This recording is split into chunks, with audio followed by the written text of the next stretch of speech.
يا أصدقائي الصدوقين، في فيديو اليوم راح نتكلم عن واحد من أكثر الشخصيات المستفزة في تيك توك. كيف تحول من إنسان متخلف إلى إنسان يحب الدين؟ إيش السالفة؟ تعالوا نلعنه بشكله.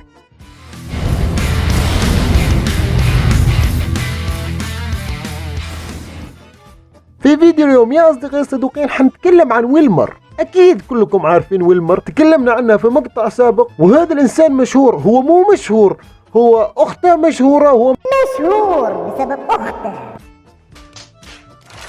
وعشان الناس اللي مو عارفين ويلمر يا أصدقائي الصدوقين، أول ما بدأ حياته ومسيرته في السوشيال ميديا، بدأ هذه المسيرة وكان يشوفنا أنها عارفين انتم في اول فترة يضرب كذا ويصير مشهور، وبعد فترة يعني خلاص الناس ملت من هذا المخلوق، وللأسف عرفوا انه مش يعني بس كان يسوي ذي الحركات عشان المشاهدات. ايه القرف ده يا جدعان؟ في ايه؟ وبطل ويلمر مشهور. فويلمر يا أصدقائي الصدوقين بعد ما بطل يصير مشهور بدأ يفكر في محتوى ثاني يطش فيه كذا ويصير مشهور. فايش جاب لك اخته.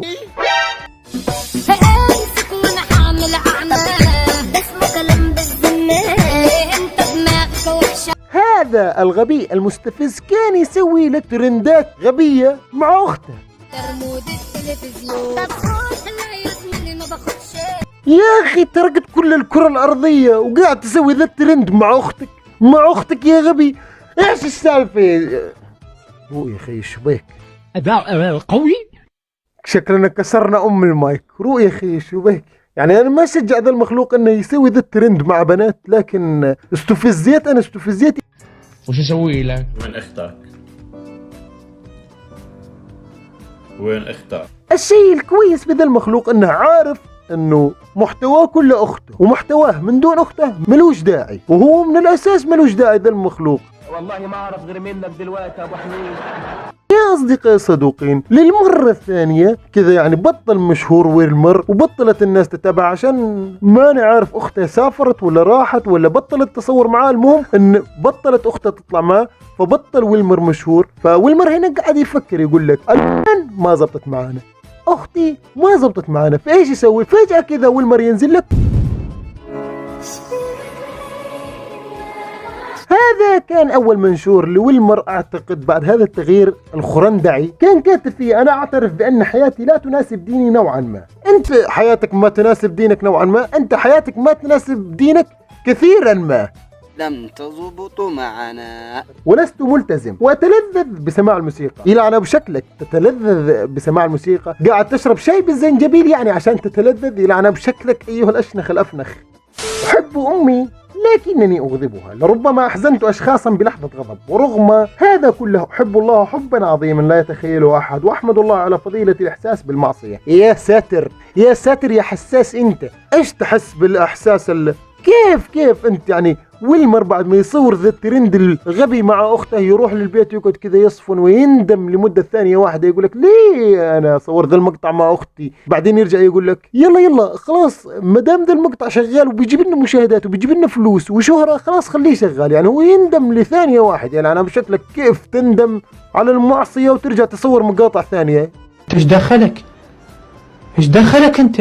يا أصدقائي الصدوقين، أنا ما اقعد اظلم ذا المخلوق وتقعد تكتب لي في الكومنتات انت ظالمه وهو كويس، بس لو ترجع فيديوهين قبل هذا الفيديو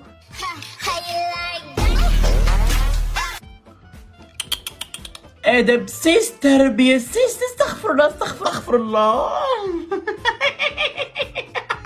one more again. يا أصدقائي الصدوقين، هذا المخلوق يتلذذ بسماع الموسيقى ويحس بالمعصية. أنت تتلذذ بسماع الموسيقى، أنت تتلذذ بأشياء ثانية ينعنى بشكلك. قال لزوجته: أريد أن أتزوج زوجة ثانية ليرى ردة فعلها. فمر اليوم الأول ولم يرى شيئا، ثم اليوم الثاني ولم يرى شيئا، وفي اليوم الثالث بدأ يرى قليلا بعينه اليسار.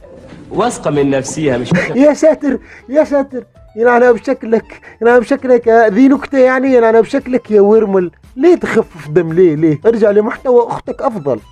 كده خربانة وكده خربان.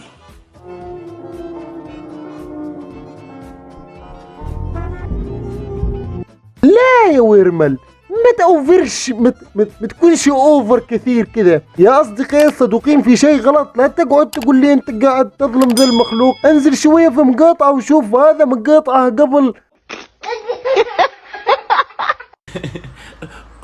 جوجو جاجا. الشيء الكويس اللي حصل مع هذا المخلوق انه رد على الناس اللي تقول له انك ماخذ المحتوى دين. خلونا نتفرج على المقطع اللي رد عليه الناس ورد علي انا كوني انا تكلمت عنه، ونرجع نكمل المقطع. العالم تتنمر علي وبتقول انه اخذ دين محتوى. انا بحاول افرج العالم انا كيف شوف طريق الصح وكيف انا انصلحت، وعسوا على احسن اساعد كمان غيري. دين محتوى وين المشكله؟ في احلى من انه نحن ننشر شيء يساعد العالم يتقربوا من ربهم وعسوا على ينصلحوا على الشيء الغلط اللي هنا عم بيعملوا. عارف شو الواحد صار لازم يعمل حتى يخلص من هالتنمر اللي تتنمروا عليه. يا ساتر يا ساتر، ايش ذا يا ولمر؟ يا اصدقائي الصدوقين، ويرمل اصبح مصلح اجتماعي فجأة كذا بدأ يصلح بالناس. اصلح نفسك انت بالاول يا غبي. انت كيف تصلح الناس وانت خربان من الاساس؟ انت بتتكلم جد؟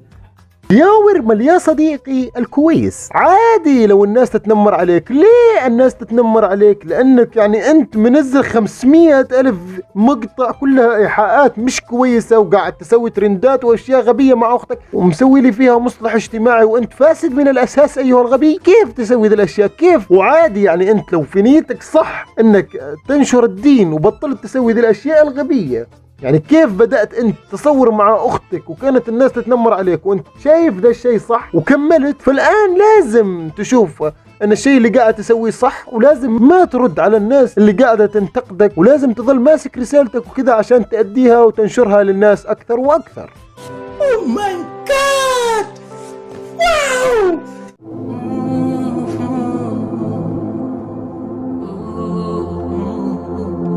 يا ساتر يا ساتر، والله دي احلام العصر يا اصدقائي الصدوقين. انا مش زعلان ان ذا المخلوق اصلح وانصلح واصبح شخص كويس، لكن في شيء غلط. هذا المخلوق فيه شيء غلط. في اخر المقطع بقول لكم اني مش مصدق ذا الموضوع ولا اني مصدق ذا المخلوق. ويرمل مع الاسف احبط لك معنوياتك، مش مصدقك انا عملت ايه؟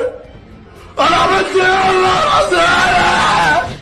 يا الله السيارة أحطت كيف بدي أصلحها هلا؟ يا أصدقائي الصدوقين، ما لكم بذا المقطع وكلامه في ذا المقطع، لكن ركزوا على شيء واحد. نزل هذا المقطع العادي ويتكلم عن سيارته، جاب 118,000 مشاهدة بس، وهذا المقطع ملوش دعوة في الدعوة الإسلامية اللي هو قاعد يسويها. فصديقنا ويرمل فورا مباشر كذا ينزل مقطع بعدها عن الدعوة الإسلامية الخاصة بهذا المخلوق. شوف الفيديو ايش جايب، 1,800,000 مشاهدة. يعني انت ما تتكلم عن 10 أضعاف، تتكلم عن 18 ضعف.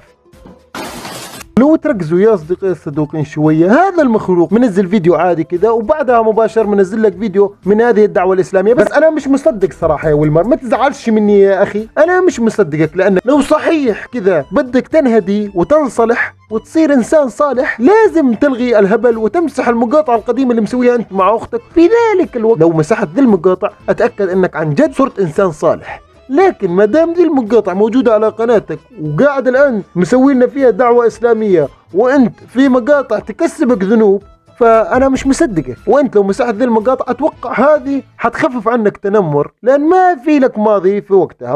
يا أخي خلاص يا أخويا مسلم، عوض الله منك. هذا رأيي الشخصي أنا يا ويلمر، وأنتم يا أصدقائي الصدوقين اكتبوا لنا رأيكم في الكومنتات. وبس هذا كان مقطعنا الخفيف اللطيف النظيف، أتمنى يكون نال إعجابكم واستمتعتم. ما ننسى لايك كانوا عن أخلاقك البريئة، كومنت خفيف نظيف، اشترك، انضم للقبيلة. هذا انستغرامي، تابعوني هناك، ودمتم بخير. 치료해줄 사람 어디가 없냐 가만히 놔두다가 끊임없이 떠나 사람도 너무나도 덥나 혼자인 게 무서워 나 잊혀질까 두려워 상처를 치료해줄 사람 어디가 없나